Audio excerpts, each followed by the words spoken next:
I'm your host, Annie Bowles, and this is News du Jour.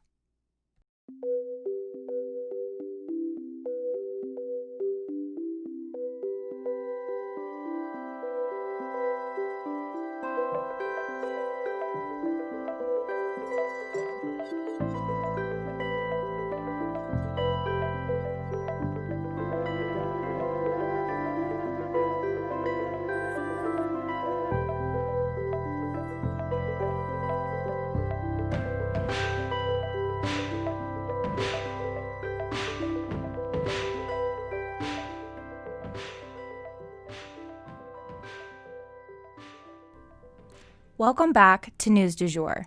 If you're new here, I wanted to start off with the disclaimer that while we promise to be a calmer space to consume the news, that's not to say that bad stuff doesn't happen. And when it does, we're going to be here to tell you about it and acknowledge its seriousness. However, we believe there's a lot more than doom and gloom going on in the world, and we will report on a range of different topics from entertainment to business to politics to art and fashion and much more. Whatever the top stories of the day are, that is what we're excited to tell you about. We're glad you're here. Today's episode of News du Jour was made possible by Anchor. So I actually use and love Anchor, a free tool for podcasters. It's everything you need to create, distribute, and make money from your podcast all in one place. It even has a matching app that makes tracking updates to your following super easy. You can download the free Anchor app or go to anchor.fm, that's ANCHOR.FM today to get started.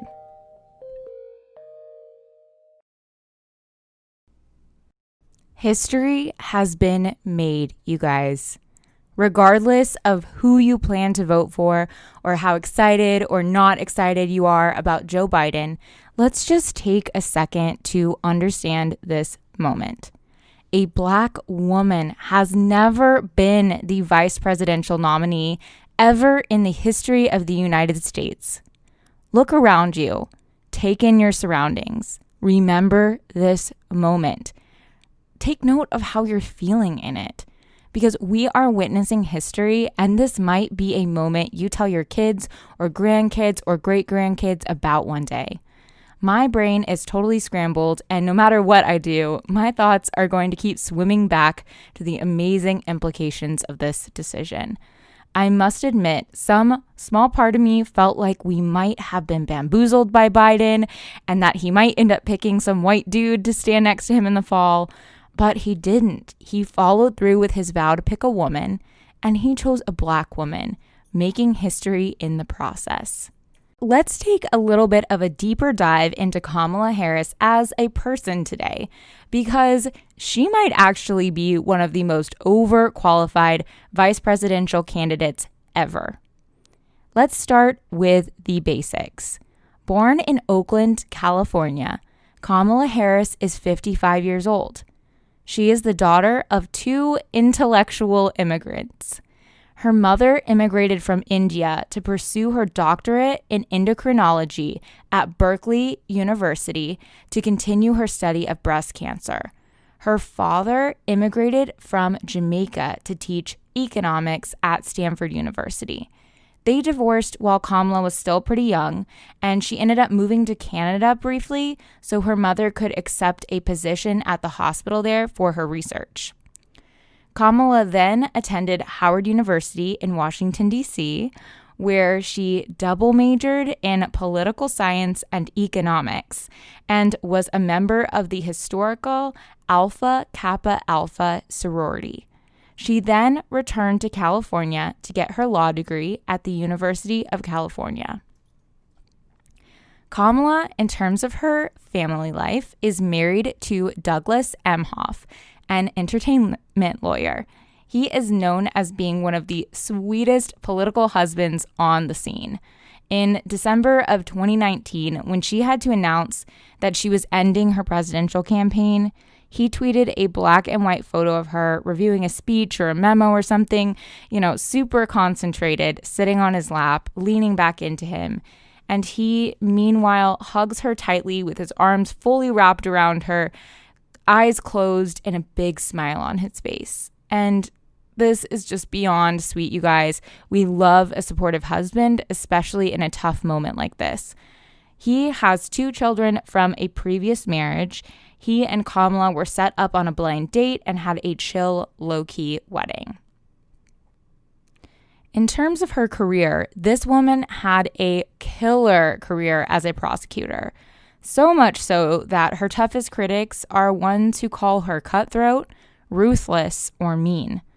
A lot of this comes from just being a badass prosecutor generally. You know, they're not the most cuddly people. Additionally, though, from the late 70s to early 2000s, California was undergoing an intense law and order phase as a response to several serial killers in the state, as well as an increase in gang activity. According to the LA Times, the California inmate population during this time went from fewer than 20,000 inmates to 166,000 inmates. Guys, that is an 8-fold increase. California is now the home of the largest prison system in the world, and Kamala did her part in delivering harsh sentencing for a lot of criminals. And as we all know, the proportionality of Black inmates far from matches the population breakdown in the state, where there is 6% of the California population being Black, but 29% of the inmates being Black. And again, that's according to the LA Times. This remains a sticking point for a lot of Black voters. Can they support a woman who helped facilitate an unjust system? Or was she just really kick-ass at her job and following the letter of the law? Later in her career, she served as district attorney, and then attorney general, and then she served in the U.S. Senate. She obviously ran for president in the Democratic primaries, but dropped out somewhat early on. And that brings us up to today. There's a lot more to her career than I can go into on this episode, but definitely look up some of her big career moments as a DA and an attorney general. There's a lot there. An important endorsement for Kamala was also secured when former President Barack Obama immediately tweeted yesterday, quote, "I've known Senator Kamala Harris for a long time. She is more than prepared for the job. She has spent her career defending our Constitution and fighting for folks who need a fair shake. This is a good day for our country. Now let's go win this thing." And he also tweeted a photo that had more writing that I will read really quick. "Choosing a vice president is the most important decision a president makes when you're in the Oval Office. Weighing the toughest issues and the choice you will make will affect the lives and livelihoods of the entire country. You need someone with you who's got the judgment and character to make the right call. Someone whose focus goes beyond self-interest to consider the lives and prospects of others. Joe Biden nailed this decision. By choosing Senator Kamala Harris as America's next vice president, he underscored his own judgment and character. Reality shows us that these attributes are not optional as a president. They are requirements for the job. And now Joe has an ideal partner to help him tackle the very real challenges America faces right now and in the years ahead. I've known Senator Kamala Harris for a long time. She is more than prepared for the job. She spent her career defending our Constitution and fighting for folks who need a fair shake. Her own life story is one that I and so many others can see ourselves in. A story that says no matter where you come from, what you look like, and how you worship or who you love, there's a place for you here. It's a fundamentally American perspective and one that has led us out of the harshest times before. It's a perspective we can all rally behind right now. Michelle and I couldn't be more thrilled for Kamala, Doug, Cole, and Ella. This is a good day for our country. Now let's go win this thing." End quote. This was a huge show of support for him, as it took him a while, actually, to come out as endorsing Joe Biden. Cheers to experiencing a milestone in our nation's history. next story, we're talking about the Big Ten moving football to 2021. So, is football #canceled?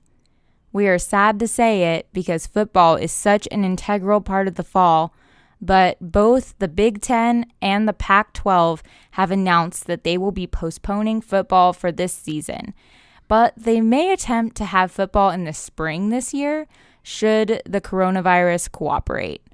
Such a bummer, but glad to see these teams prioritizing the health of their fans and student athletes alike. So for our last story today, Russia has a vaccine. Maybe? So Russia just came out announcing that they have a vaccine for the coronavirus. But apparently they are jumping the gun and skipping the third phase of their medical trials, which is super risky and definitely not advised.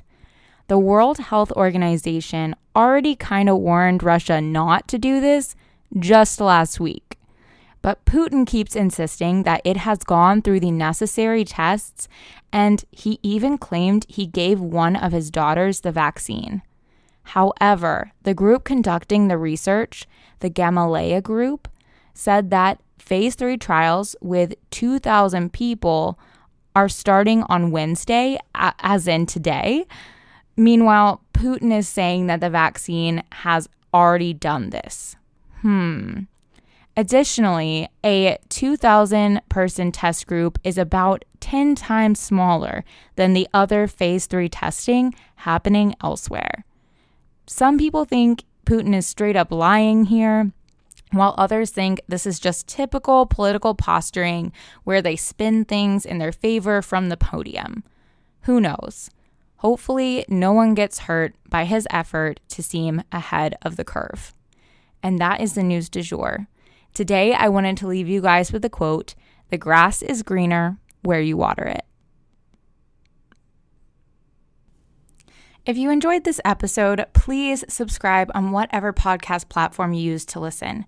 A rate and review on Apple Podcasts would mean the world to us and really help us be able to keep creating the news du jour for free for you guys.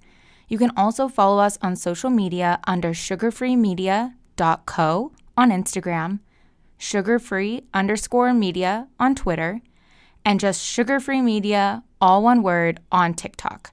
You can also subscribe to emails on our blog so that you get an alert every time we have a new post or an announcement, and that's at www.sugarfreemedia.co.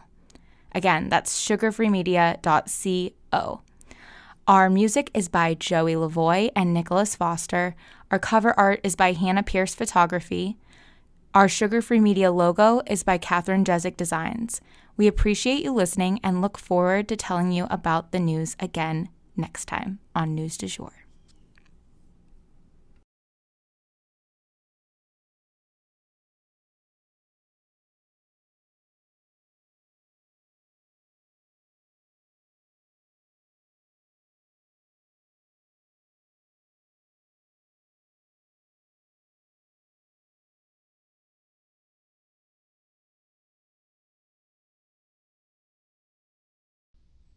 Broadcasting from Oklahoma.